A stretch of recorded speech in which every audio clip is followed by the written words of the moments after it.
नमस्ते, अभिवादन आपका इनोसेंट इन्वेस्टर के इस नए वीडियो में आपके लिए डिस्क्लेमर उसके बाद बात करेंगे यस बैंक की। यस बैंक 16 रुपये 30 पैसे पे इस वक्त ट्रेड कर रहा है। बहुत ध्यान से सुनिएगा, दो तीन बातें आपसे बहुत जरूरी करनी है। सबसे पहली चीज़, कुछ लोगों को ये कन्फ्यूजन रहती है कि यस बैंक 16 रुपये पे अवेलेबल है, प्राइवेट सेक्टर में शायद one of the cheapest bank available है आफ्टर साउथ इंडिया बैंक। ठीक है, इन सबको आप इग्नोर कर दीजिए, साउथ इंडिया बैंक को भी एक बार के लिए मैं इग्नोर करता हूँ। 16 रुपये पे अवेलेबल है, क्या प्राइवेट सेक्टर में ये सबसे सस्ता बैंक है? यही चीज़ मैं आपको आज समझाने की कोशिश करूँगा। उससे पहले एक चीज़ मैं आपको बताना चाहूँगा। देखिए, ये स्टॉक यहाँ से यहाँ तक आया है और जिस कारण आया है उसको समझने की कोशिश कीजिएगा। 15 रुपये पे सपोर्ट अवेलेबल है, उसके लिए आप पुरानी वीडियोस को देख सकते हो। ठीक, मैंने जो समझाया था। अभी देखिए, 15 रुपये पे सपोर्ट अवेलेबल है, वहाँ से इसने हमको क्लोज टू 8% का रिटर्न दे दिया है, जो कि as expected to our swing trade होता है। हमारे स्विंग ट्रेड के लिए मैं हमेशा आपको कहता हूँ कि 8% का आसपास, इतने के आसपास हम प्रॉफिट बुकिंग करते हैं, जो कि हमारे सामने अवेलेबल है। हम यहाँ पर बिल्कुल प्रॉफिट बुकिंग के बारे में सोच सकते हैं। अब यहाँ पर जो नेगेटिव चीज़ बनकर आ रही है वो ये मैं बताऊंगा आपको कि यहाँ पर लगभग 7 करोड़ 6 करोड़ शेयर्स की डिलीवरी उठाई गई इन 2 दिन, जब बाजार में यस बैंक ऊपर जा रहा था। और जिस दिन गिरावट हुई उस दिन 3 करोड़ समथिंग की डिलीवरी उठाई गई, यानी कि डिलीवरी क्लोज टू हाफ हो गई। इसका मतलब आप सोचिए कि जब प्राइस गिरने लगता है, लोगों के पास कॉन्फिडेंस नहीं रहता कोई स्टॉक घर पर लेकर जाएं। आप नीचे इसको वॉल्यूम से भी वेरीफाई कर सकते हो। इसको मतलब अपोजिट सेंस में आप लिया कीजिए, प्राइस बढ़ रहा है, आपकी डिलीवरी कम हो जानी चाहिए क्योंकि अब लोगों को स्टॉक महंगा लगने लगा है। लेकिन रिवर्स इंजीनियरिंग यहाँ पर काम करती है। चलो भाई ऊपर जाने लगा, हाँ खरीद लेते हैं, वो और ऊपर जाएगा और ऊपर जाएगा, और इसी चक्कर में आप सब ट्रैप हो जाते हो। अब यहाँ पर जो लोग 16.5 रुपये पे ट्रैप हुए हैं उनकी क्वेरीज बढ़ गई हैं, लेकिन मैं आपको कहता हूँ यहाँ पर आप ट्रैप नहीं हुए हो। एग्जैक्टली ये प्रॉफिट बुकिंग का लेवल था, मैंने आपको समझाया है 8% के आसपास हमको प्रॉफिट बुक करना चाहिए। अभी आपके सामने सपोर्ट कहाँ अवेलेबल है? हमारे सामने जो सबसे बड़ा सपोर्ट अवेलेबल है 15 रुपये 50 पैसे, उसके बाद 15 रुपये, और फिर उसके नीचे सपोर्ट कैसे काम करेगा उसके लिए आप हमारी वो वीडियो देखिएगा जहाँ पर मैंने आपको बताया है कि यस बैंक में 15 रुपये पे सपोर्ट अवेलेबल है, यहाँ पर बाइंग इनिशिएट की जा सकती है। अभी एक और बैंक का मैं एग्जांपल लेना चाहूँगा और इसी से उसको रिलेट करके दिखाऊंगा। एक बैंक है फेडरल बैंक। ठीक, अभी कंपेरिजन भी करूँगा दोनों में से सस्ता कौन है और सबसे सस्ता बैंक कौन सा अवेलेबल है बाजार में, उसको आप कैसे चेक कर सकते हो। बहुत ध्यान से समझिएगा। जब इनका रिजल्ट आया था इस वाली ग्रीन कैंडल पे, मैंने आपको बाई करने की रिकमेंडेशन दी थी और ये भी कहा था जैसे ये स्टॉक नीचे जाता है आपको एडिशन पे ही फोकस करना है। यहाँ पर आपको स्टॉप लॉसेस को एक बार के लिए अवॉइड भी करना है। ठीक,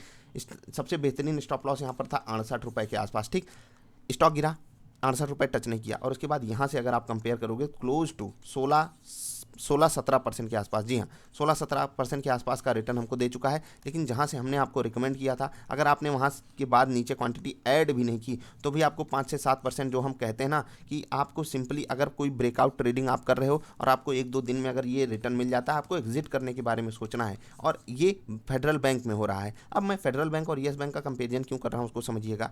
आप देखिएगा कि पिछले 3-4 दिन से जब से बाजार चल रही है, फेडरल बैंक पूरा नीचे से चल रहा है क्योंकि रिजल्ट इनका वेरी गुड था और मैंने इनके रिजल्ट का एनालिसिस भी आपको दिया था। रिजल्ट बेहतरीन था और पोर्टफोलियो में डालने लायक। अगर आप ऐसे स्टॉक्स को नहीं चूज करोगे तो क्या चूज करोगे? Yes bank. यस बैंक कितना महंगा मैं आपको समझा देता हूँ। सबसे आसान तरीका जो आपके लिए समझने वाला है कि आप टोटल नंबर ऑफ शेयर्स, ठीक है, ये निकाल लीजिए टोटल नंबर ऑफ शेयर्स उस कंपनी के कितने हैं बाजार में। ठीक है, उसके बाद वो एक शेयर पे कितना पैसा कमाया। ठीक है, या फिर आप total number of shares upon total earning भी कर सकते हो। ठीक, तो आपको एक रेशियो मिलता है। वो रेशियो क्या होता है मैंने डाला है कि how to select a best stock for investing, how to select best stock for investing. उसमें आप देखोगे वीडियो में आप सब कुछ समझ जाओगे कि यस बैंक 16 रुपये पे होकर भी एचडीएफसी बैंक जैसे दिग्गज बेहतरीन बैंक से भी बहुत बहुत बहुत महंगा है। फेडरल बैंक से कई गुना ज़्यादा महंगा है, कई गुना ज़्यादा महंगा है। परसेंट में मैं बात नहीं कर रहा हूँ, कई गुना ज़्यादा महंगा है। आप इसका वेरिफिकेशन खुद से कर सकते हो। इसीलिए एक चीज़ मैं आपको कहता हूं कि जब तक यस बैंक हमको एक अच्छी क्वालिटी का बेहतरीन रिजल्ट नहीं देने लगता, क्वार्टर ऑन क्वार्टर, कम से कम 2-3 क्वार्टर में हम ये चीज़ नहीं देखेंगे, तब तक इसके प्राइस को ऊपर जाने में हमेशा तकलीफ का सामना करना पड़ेगा। ये केवल और केवल न्यूज़ बेस्ड स्टॉक बनकर रहेगा। याद रखिएगा कि बाजार में जब सब कुछ अच्छा चल रहा है फिर भी इसमें ऊपर जाने में तकलीफ हो रही है। आप देखोगे कल भी इसको तकलीफ हुई, आज भी इसको तकलीफ हुई, क्लोज टू फ्लैट या थोड़ा सा नेगेटिव 1-1.5% के आसपास बंद हुआ क्योंकि 2-3 दिन से मोमेंटम भी दिखा चुका है। अगर आप ये देखोगे बाजार जब नहीं चली थी तब भी ये बढ़िया 5% का अपर सर्किट मार दिया था। तो इन सब चीज़ों को कंसीडर करते हुए ये जस्टिफिकेशन देता है कि हम यहाँ पर एक बार प्रॉफिट बुकिंग बनती है। लेकिन स्टॉक परफॉर्म लॉन्ग रन में अपने फंडामेंटल्स पे करता है और फंडामेंटल्स में अभी हमको कुछ और रिजल्ट्स देखने चाहिए, तब यस बैंक को आप कंसीडर कर सकते हो सस्ता अवेलेबिलिटी के चक्कर में। बाकी तब तक आप टेक्निकल लेवल्स पे इसको सपोर्ट जहाँ पर ये सम्मान पाता है उसको आपको ध्यान रखना है। मैंने कई बार आपको सपोर्ट एंड रेजिस्टेंस समझाया है यस बैंक में, पिछली वीडियो आप जरूर देखिएगा जिससे आपको क्लैरिटी मिल जाए। आई होप आपको बातें समझ में आई होंगी।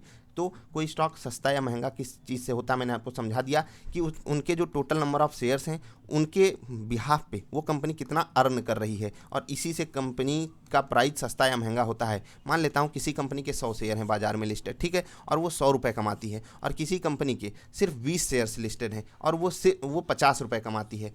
अब आप समझिए कि ये वाली कंपनी एक शेयर पे 1 रुपये कमा रही है, ये वाली कंपनी एक शेयर पे 2.5 रुपये कमा रही है, तो ऑफकोर्स सी बात है ये वाली कंपनी हमको सस्ती मिल रही है। ठीक, अब सोचिए कि इस कंपनी का स्टॉक प्राइस भी 20 ही रुपये था, इस कंपनी का स्टॉक प्राइस 100 ही रुपये था, तो सोचिए सस्ती कौन सी कंपनी हुई, यहाँ पर ये हो गई। लेकिन आप इसको अपोजिट में ले जाकर भी चेक कर सकते हो कि इस कंपनी का जो शेयर प्राइस था वो 20 रुपये था और इस कंपनी का जो शेयर प्राइस था वो 100 रुपये था, और फिर भी यही सस्ता निकलेगा। तो आप आई होप समझ गए होंगे मैं क्या कहना चाहता हूँ कि ये कंपनी का जो उसका स्टॉक मार्केट में प्राइस चल रहा है, यानी कि CMP जो चल रहा है, वो सिर्फ और सिर्फ हमको इंडिकेशन देता है कि हम इसको कहाँ पर खरीद सकते हैं, वो हमारी वैल्यू को नहीं इंडिकेट करता है। जैसे कि 80,000 का आप जब MRF खरीदते हो सकता है कि आप जब सीएट खरीद रहे हो तो सीएट उसके मुकाबले ज़्यादा महंगा हो, किसके, MRF के, मतलब MRF आपको सस्ता अवेलेबल है सीएट के मुकाबले। ये केसेस बन सकते हैं ऐसे, तो यही चीज़ मैं आपको सिखाना चाहता हूँ। चाहे 80-85 हज़ार का MRF आप ले रहे हो